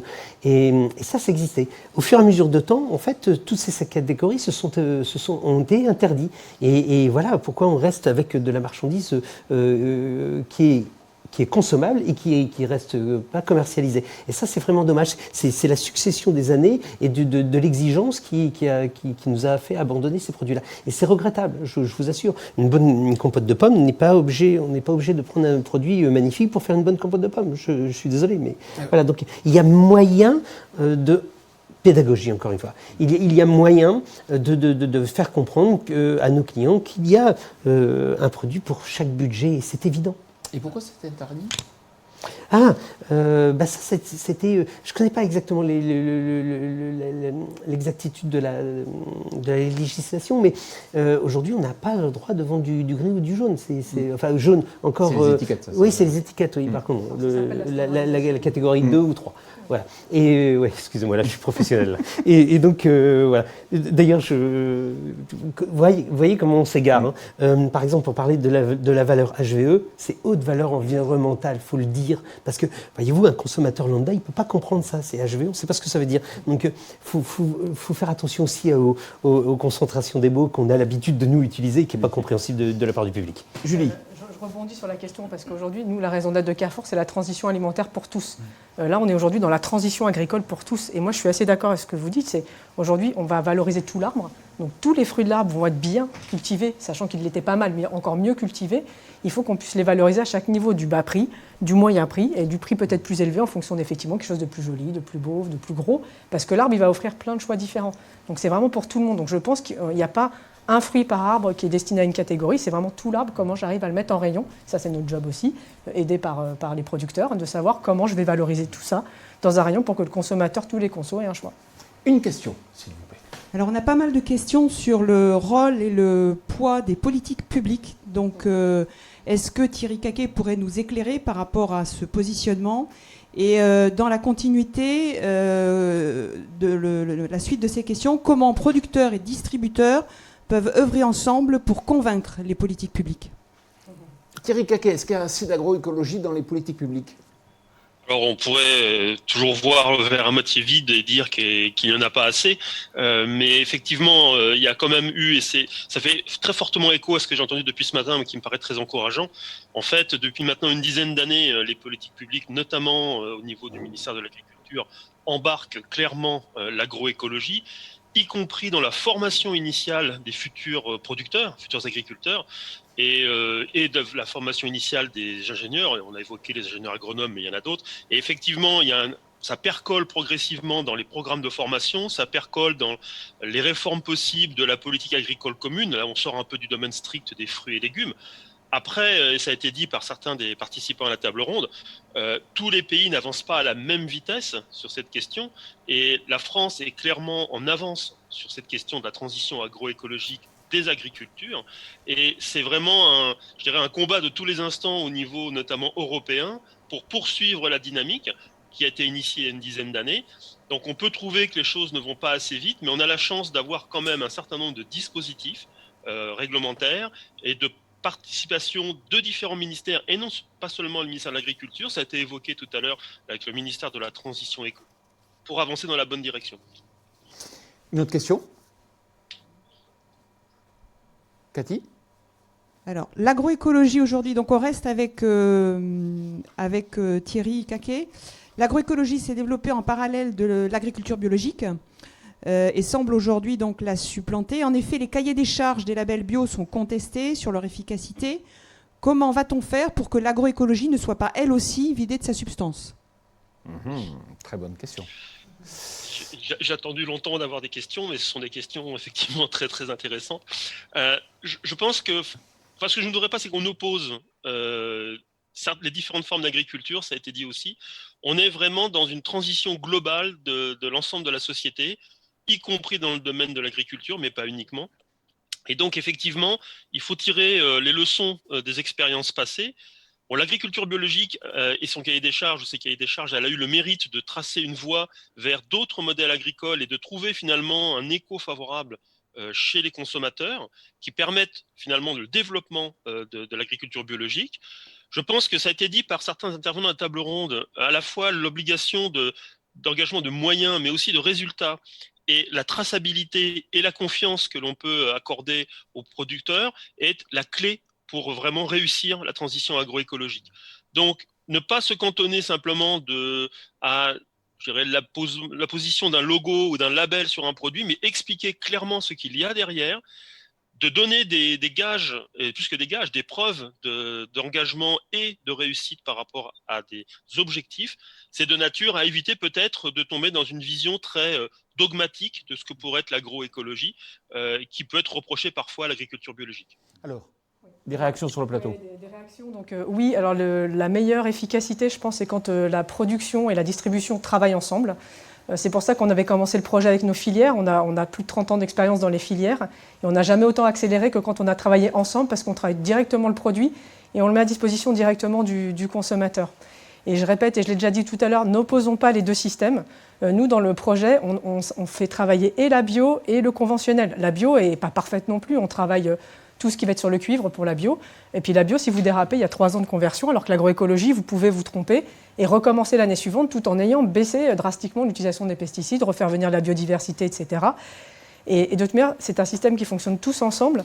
Et il y en a qui vont se servir de l'agroécologie pour aller vers le bio, pourquoi pas, on les accepte et on va les mettre en filière jusqu'à ce qu'ils aillent sur le bio. Mais arrêtons d'opposer ces systèmes, ils sont complémentaires et il faut qu'ils s'inspirent l'un de l'autre. Je pense que c'est vraiment important. Et Bertrand Morand, vous dites même qu'il faut y aller tous ensemble de façon synchrone, qu'il y a un véritable danger si tout le monde n'y va pas. Oui, parce que là, on le voit bien, on veut segmenter et c'est pas la solution, c'est que l'agroécologie, la base de l'agroécologie, c'est quand même le sol, c'est la vie du sol et donc on a tous le même sol, que ce soit de l'agriculture bio, de l'agriculture conventionnelle. Donc ça, il faut vraiment l'emmener et il faut que ce soit collectif. En effet, vous parliez, en France, on a des agricultures vertueuses. C'est une vraie opportunité pour la France, en effet, de le valoriser. Donc il faut qu'on continue. Et ça se fait autour, on va dire, de partenariats, de construction de filières, mais aussi d'écoute. Je vous dis encore une fois, un point important, c'est la formation, et c'est quelque chose de primordial. Nous, en interne, on a commencé à expliquer ce qu'est l'agroécologie à nos équipes, achats, marketing, communication, pour qu'ils comprennent ce que c'est et qu'à un moment donné, ça puisse en effet diffuser et que lorsqu'il y a des échanges entre les acheteurs et notamment les producteurs, ils se mettent à la place, ils comprennent les problématiques et que du coup, il y a un vrai dialogue qui se noue et que les interactions s'interfèrent et fonctionnent. Enfin, moi, je crois à l'interaction qui était dite dans les reportages au sein du sol. Encore une fois, il faut qu'on retrouve cette interaction tout au sein de la filière. Qui est complexe à identifier. Alors, on a beaucoup de questions, on arrive dans le Money Time, là, vers la fin, il faut faire des réponses courtes. Cathy. Alors, on a pas mal de questions, justement, par rapport à la multiplicité des démarches autour de l'ensemble du concept. Et une question un petit peu synthétique, qui doit ou peut porter le message de l'agroécologie jusqu'au consommateur? Chacun va... se sentir visé. Tout le monde va se sentir en disant la distribution, vous avez la main du conso. Je ne suis pas sûr qu'on soit le meilleur porte-parole. Parce qu'aujourd'hui, le consommateur, quand Carrefour ou peut-être je ne sais pas, dit quelque chose, on dit « Ah ok, il dit ça sur ses filières, est-ce que c'est vraiment vrai ?» Je ne suis pas sûr que ce soit nous. Je pense que le meilleur porte-parole, vous me direz le contraire, ce sont les producteurs. Pourquoi ? Parce que c'est eux qui font quand même la grosse partie du job et qui savent le mieux l'expliquer. Et moi, à chaque fois que j'étais dans les champs, et Dieu sait que j'en ai fait au démarrage, notamment au début du projet, je suis ressortie à chaque fois regonflée, pleine d'énergie, parce qu'on est face à des gens ultra motivés, qui comprennent, qui reprennent la main sur leur culture, et ça donne envie. Et moi, j'aimerais bien partager ça avec nos consommateurs. Ouais, c'est très bien. Donc les producteurs, quand vous faites de la communication, vous recevez de l'argent un peu de la part de la grande distribution, de tous les acteurs de la filière. C'est mutualisé cet effort de communication? Je crois d'abord qu'il faut être clair, c'est-à-dire que soit on est dans des identifications d'entreprises, Global Gap, HVE, etc. Dans les filières arboricoles, 80% de la production est déjà Global Gap. Aujourd'hui, on doit être à 30 ou 40 qui est déjà HVE, on sera à 80% dans 2 ans. Donc vous êtes sur des labellisations un peu générales. Vous ne vendez pas 1 euro de plus, pas 1 centime de plus. C'est en gros c'est juste votre carte d'entrée. C'est l'accès au marché, c'est votre carte d'entrée, au club. Donc il faut être très clair. Si on veut valoriser des pratiques un peu plus ambitieuses que la généralité Global Gap, il faut une fois de plus une identification. Alors c'est vrai qu'on est plusieurs labels. On est, nous, engagés dans zéro résidu de pesticides, on ne pense pas qu'il est supérieur aux autres du tout. Et il y a différentes démarches, mais une fois de plus, l'enjeu clé, il est de créer la valeur. Alors, il y a une démarche qu'a exposée Julie, qui est Carrefour. On a dit, nous, dans nos démarches Carrefour, on met la barre à 15%. Moi, je vais donner une petite illustration. Dans l'ensemble du collectif Nouveau Champ, un bon tiers des parcelles qui sont parties en démarche zéro résidu chute avant, c'est-à-dire que le producteur doit mettre le clignotant, il ne maîtrise pas un ravageur et donc il sort de son itinéraire technique qui a été conçu en amont pour être en zéro résidu de pesticides.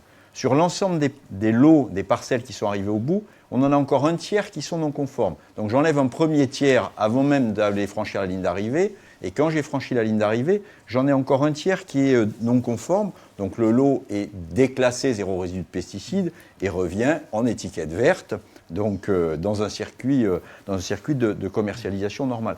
Donc il faut quand même toucher du doigt ce que sont les difficultés. Donc il faut une identification produit pour ça. Après, si vous me demandez, on fait tous du commerce, il vaut mieux que les labels soient portés par les productions. Ils sont à la fois plus légitimes et ils auront peut-être une capacité à défendre la valeur qui sera supérieure que dans le cas où on est dans un label qui est porté par la distribution. Mais ça, c'est du commerce, c'est pas de l'agroécologie. Geoffroy ? Moi, je crois, je suis complètement du même avis et je dirais que si demain on veut valoriser nos démarches, il faut que le distributeur, comme vous l'avez bien dit, soit partenaire.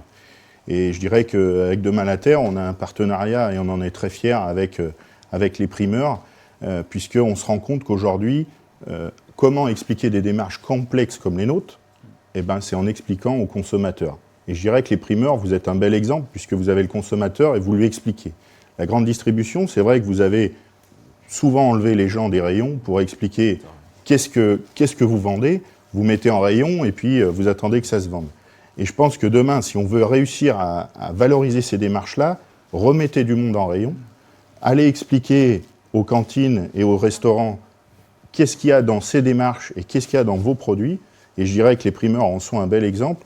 Et nous, démarches et nous, producteurs, on sera en appui et on sera là avec vous pour vous les montrer. Voilà. Je pense que c'est une des solutions. Jean-Marc, vous réagissez. D'abord, je suis perdu, donc je voudrais seulement vous dire qu'il faut faire attention avec les labels. Il y en a tellement à toutes les sauces, ceux qu'on ne sait plus les repérer et les clients ne savent plus les repérer. Donc soyez très vigilants. Donc s'il y a un label qui sort de la production, il faut qu'il soit exclusif et vraiment bien identifié. Donc voilà. Et attention au label des distributeurs parce qu'il y a une confusion complète dans l'esprit du client. Et puis après, alors là, ça me fait terriblement plaisir, c'est que aujourd'hui, dans le rayon fruits et légumes chez nos distributeurs de grande surface, on l'appelle la chef de rayon. Et c'est une erreur fondamentale, il faut l'appeler le primeur. C'est-à-dire, voilà, vous avez un boulanger, vous avez un boucher, et demain, si vous n'arrivez pas à comprendre ça, vous devez avoir un primeur. Et dès lors que vous aurez cette professionnalisation-là, eh ben, d'abord, il ne s'égarera pas dans tous les rayons, il restera primeur. Et le lien entre la distribution et la production, bah là, la connexion, elle sera faite. C'est vos concurrents, là, vous leur donnez Non, la spécificité de vos métiers. Alors, j'interviens au titre du CTFL, bien sûr, et j'interviens au titre d'Interfel. Donc, il n'y a pas d'engagement personnel dans ce que je dis. Il n'y a qu'une défense sur la promotion du produit et surtout l'éthique du fruits et légumes. Donc, du savoir dans les rayons, oui, bientôt C'est évident. C'est évident que c'est quelque chose qu'il faut remettre au goût du jour. En effet, pendant plusieurs années, il y a eu de moins en moins de personnes dans les rayons fruits et légumes, parce qu'en effet, on investissait sur les autres rayons, mais c'est important de remettre du sens, d'autant plus que demain, on aura de moins en moins d'emballages qui permettaient potentiellement de valoriser, d'expliquer les démarches. Demain, en effet, il faut retrouver d'autres moyens de communication. Le professionnel dans le rayon est important, donc en effet, je vous rejoins, ce n'est pas un chef de rayon, c'est bien un primeur qui doit être là pour expliquer, valoriser les produits, et tout l'intérêt aussi d'expliquer ce qu'est l'agroécologie aussi au personnel de magasin pour qu'ils puissent porter le message. Une autre question, Arnaud, s'il vous plaît. Alors justement, c'est une question qui est en lien. On va dire, là, on parle du transfert de l'information par les humains. Il y a des questions sur la technologie. Est-ce que la technologie peut permettre la transparence ou la diffusion de ces informations du producteur au distributeur? On nous évoque la blockchain qui a peut-être déjà été utilisée par certains. Donc, c'est une question sur les différents moyens d'apporter cette information jusqu'au consommateur. Blockchain, Yuka, tout ça, enfin. Blockchain, si nous on l'a utilisé. La blockchain, c'est en fait, on l'a fait avec un des fondateurs du collectif sur la tomate. C'est de la graine de la tomate jusqu'au produit fini. On a toute la vie. On flash un QR code sur le produit et vous avez où a été achetée la graine, qui a été la personne qui a cultivé la tomate, ses méthodes de culture, donc là c'était de l'agroécologie, et dans quel entrepôt elle est passée, quel magasin, et sa durée de vie. Donc il y a absolument tout. Donc ça, on a blockchainé en fruits et légumes une petite dizaine de fruits et légumes. On a fait la même chose, alors c'est que sur nos filières pour l'instant, sur l'animal aussi. On avait commencé par le poulet. Et donc ça, effectivement, comme on parlait de transparence tout à l'heure, pour le consommateur, c'est juste génial parce qu'il flash et il a toute l'information. Vous prenez la banane qu'on a fait en agroéco, pareil. Vous savez si elle vient de Martinique, de Guadeloupe et qui l'a cultivée. Mais est-ce que ça marche? C'est-à-dire le fait que ça marche technologiquement, ça flash. Oui, ça flash. Mais est-ce que les consommateurs y ont recours? Alors, ça flash, oui, ça flash plutôt pas mal. Par contre, on va retomber dans la discussion juste d'avant, c'est que si j'enlève mon pack, j'ai plus mon QR code. Donc, il faut que je trouve d'autres moyens aujourd'hui pour remettre le QR code en rayon, mais comme j'apporte toujours des nouveaux lots, etc., on se gratte un peu, c'est un peu des nœuds au cerveau actuellement. C'est effectivement la problématique qu'on a nous aussi dans les restaurants d'entreprise, par exemple, ou les cantines. On n'a pas de packaging et du coup, la communication aux convives est difficile. Donc, effectivement, l'innovation technologique, les moyens, les médias différents des packaging, des personnes professionnelles seront indispensables pour évangéliser et porter la bonne parole. On le regrette, ce packaging, c'était bien pratique. Cathy, une question. Alors, il y a une question autour de l'importation et l'exportation. Donc, la France importe de plus en plus de fruits et légumes depuis 20 ans. Comment voyez-vous cette évolution, compte tenu de tout ce que l'on a pu dire ce matin? Et à l'inverse, les producteurs ont besoin d'exporter pour valoriser l'intégralité de leur production. Et donc, comment, pour les marchés extérieurs, il peut y avoir cette valorisation? On importe. Est-ce que le consommateur est cohérent ou est-ce que c'est non, il est cohérent, le consommateur. Enfin, nous, je pense que c'est pareil pour U. On a entre 75, je crois que c'est 78% des produits qui sont d'origine France. On a arrêté de vendre des fraises effectivement en février, etc. Aujourd'hui, on est très très tourné vers l'agriculture française et je pense que c'est une très bonne chose.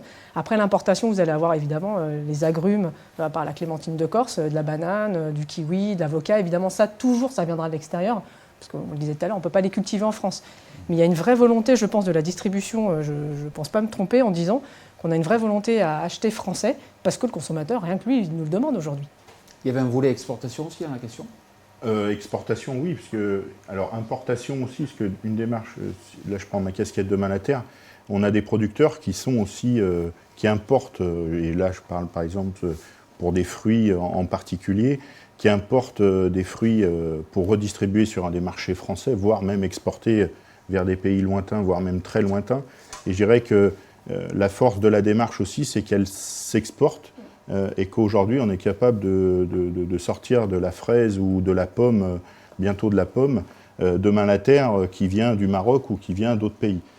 Puisque la démarche, nous, de Malater, c'est vrai qu'il y a l'aspect environnemental. Et bon, de la pomme, quand il y a une rupture de pomme sur une variété ou de choses comme ça, il faut pouvoir l'importer, ou de fraises pour faire du coulis pour la pâtisserie ou pour d'autres destinées. Il faut pouvoir importer. Et la force de la démarche, c'est qu'il y a cet aspect environnemental, mais il y a aussi l'aspect social et sociétal. Il faut savoir que nous, on impose, il n'y a pas un référentiel marocain ou un référentiel pour le Pérou, par exemple, de Demain la Terre, c'est le même référentiel, donc on impose les mêmes spécificités sociales et sociétales au Maroc ou dans d'autres pays. Et ça, je dirais que c'est une vraie force de la démarche. Ça n'empêche que l'industrie ou la distribution a besoin à un certain moment d'un port. Donc là, il ne faut pas se fermer cette porte. Bertrand Gassier, de façon courte, parce qu'on arrive à la fin. Le consommateur français, il privilégie le produit français. Après, sur le tissu de production en France, on va donner 2-3 chiffres. Il y a 10 ans, la France était le premier exportateur mondial de pommes et produisait 2 200 000 tonnes. Elle est tombée à 1,4 million, elle a glissé au 7e rang. Moi, quand j'ai démarré en pêche, on produisait 450 000 tonnes de pêche, on en produit plus que 200 000 aujourd'hui.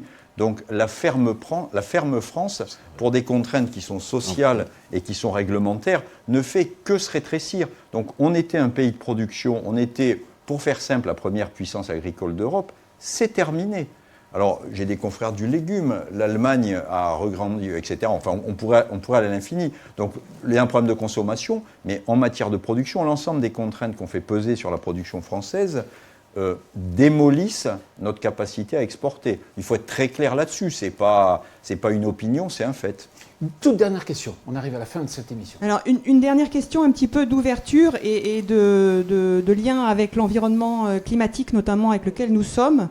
Quid du modèle agroécologique face à des nouveaux bioagresseurs qui peuvent arriver? Donc l'exemple donné, celui de Xylella, mais par rapport à des maladies et ravageurs émergents, comment on peut asseoir le système? Qui répond? Je vais prendre l'exemple de la betterave rouge, parce que ça me concerne un petit peu. Et je dirais qu'on a, alors pas de la betterave à sucre, mais de la betterave rouge. On a un insecte qui est le Lixus, qui nous touche particulièrement, en particulier sur la région du Loiret. Et je dirais qu'on a un confrère qui livre, entre autres Carrefour, avec des allégations agroécologiques. Et c'est vrai que y a là, on est dans une faille où on n'a pas de solution hormis chimique, et encore. Et c'est vrai que je pense que là, on a besoin d'un appui à la fois de l'interprofession, à la fois des professionnels de la semence, des professionnels de culture, de l'INRA, etc., pour trouver des solutions. Parce qu'aujourd'hui, le sans insecticide en betterave rouge, il est compliqué, voire impossible. Hein. Et je dirais que, et là, c'est toutes les discussions qu'on peut avoir avec Carrefour, avec plein d'autres. Hein. Je prends l'exemple de Carrefour parce qu'on le connaît un petit peu. Mais je dirais que, et c'est valable pour la betterave, mais c'est aussi valable pour la cerise, etc. Il y a plein de problèmes là-dessus. Mais ça n'empêche que il y a des failles, et je pense que le devoir de la distribution, c'est aussi de s'adapter à cela et de laisser justement peut-être des périodes où de dire sur cette période-là, il y a un fléau, on n'a pas la possibilité de vendre autre chose, donc allez-y. On le voit avec la nature, le réchauffement climatique, en fait, c'est jamais gagné. Jean-Marc Brodbeck, on va vous laisser le mot de conclusion, peut-être. L'agroécologie, on l'a vu, c'est un enjeu qui est essentiel. Comment aller plus loin maintenant? Qu'est-ce que je vais vous dire? Je ne sais pas comment l'expliquer, mais d'abord, je suis emballé.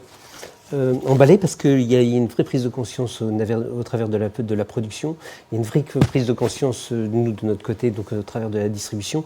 Et là, pour le coup, le fossé dont je parlais tout à l'heure, il est en train de s'effacer, mais totalement.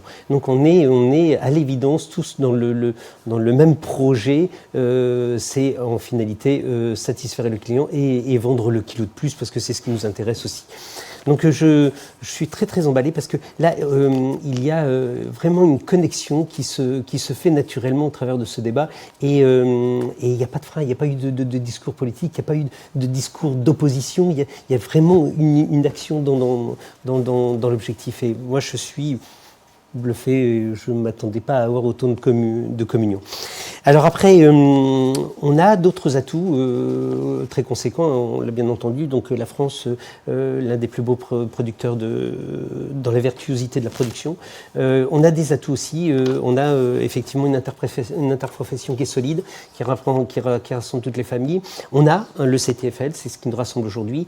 Et le CTFL, pour le coup, c'est, je sais pas, peut-être 250 ou 300 ingénieurs qui sont tous, sans aucune exception, dans la recherche fondamentale sur les fruits et légumes, la recherche de la culture, la recherche de la transformation, la recherche du transport, etc. Et là, il y a un vivier, mais alors colossal, c'est d'une richesse exceptionnelle, tant au niveau des acquis, parce qu'il y a aussi beaucoup d'archives qui sont là, tant au niveau des acquis que sur l'avenir, ils ont tous bien compris, conscience que c'était un enjeu majeur. Donc, fort de ce constat-là, il va y avoir obligatoirement, fort de nos expériences aussi de culture d'autrefois, qui est un appui, et grâce aussi à la culture biologique qui est devenue un poil à gratter en fait pour faire évoluer tout, je suis très très très enchanté et très emballé pour l'avenir de notre filière. Et enfin, pour conclure, la matière. La matière est magnifique, c'est le fruits et légumes et l'aliment d'avenir évident pour la santé publique. Et on est capable on voit bien avec les régimes véganes maintenant qui s'intensifient de plus en plus, on voit bien que cette matière noble, elle est capable de nourrir l'homme en pleine santé. Bon, merci beaucoup Jean-Marc. Alors, il faut que je donne un certain nombre de remerciements. C'est une belle aventure, puisque ce colloque avait démarré normalement en présentiel, il a évolué en virtuel, mais peu importe, vous avez été présent ici pour justement pouvoir échanger. Vous avez été présent aussi, vous, dans les centres de l'INRAE et du CTFL pour pouvoir répondre aux questions, intervenir. Et puis aussi, il faut que je remercie bien sûr toutes les équipes techniques et les équipes d'organisation. Alors, vous savez que vous pouvez retrouver tous les reportages que vous avez vus dans cette émission et retrouver aussi l'intégralité de cette émission sur la chaîne YouTube du CTFL dès demain matin. Voilà. Donc, je vous souhaite, à vous qui nous avez suivis, et je vous remercie, vous étiez plus de 500, une agréable journée et à très bientôt. Merci beaucoup.